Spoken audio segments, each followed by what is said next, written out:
There's no heaven, diddle-do. It's easy if you try, diddle-do. No hell below us, diddle-do. No sky. Imagine all the people living for today. You may say I'm a dreamer. My auntie, my father and my mother split when I was about 4. I spent some time with mother up till about 4. Then my father split. He was a merchant seaman, you know, you can imagine, and it was 1940s, yes, in the war and all that. And he left, and I was brought up by an auntie. I had to be solid, because I had a boy to bring up. It was my job to be there. He never came into an empty house.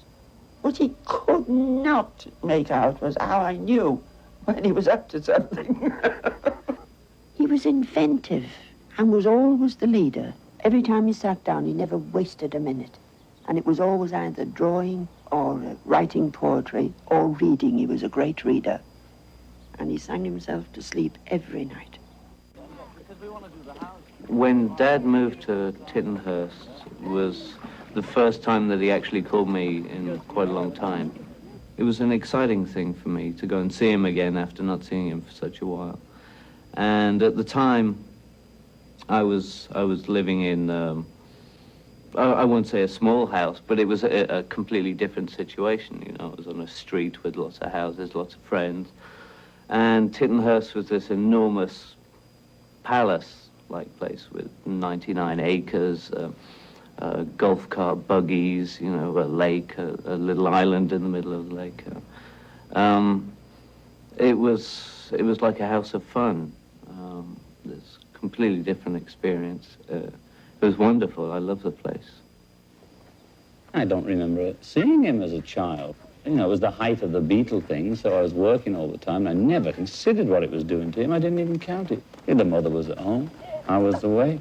Like most guys at 24, 25, they're too intent on their career, really, you know?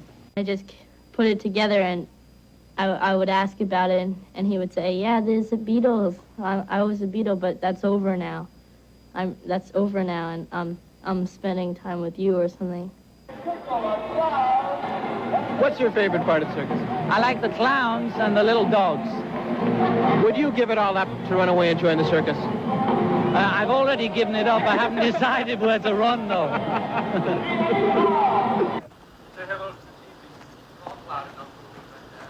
Hello, we're having lunch on Sunday, April the 12th.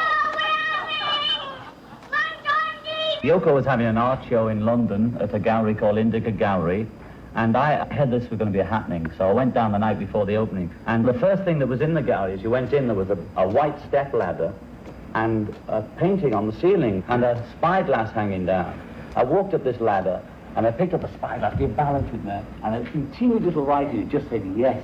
If it said no, or, you know, something nasty, like, you know, rip off or whatever, I would have left the gallery. That because it was positive, it said yes.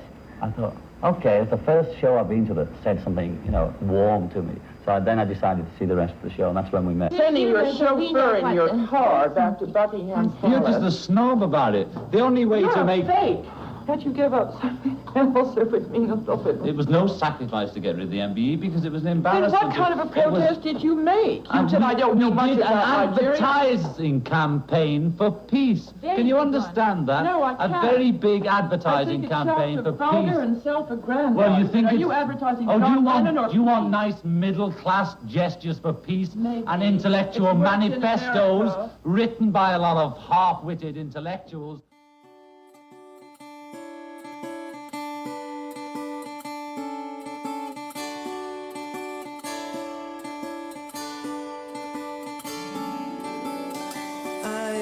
Thought it would be easy on you saying goodbye,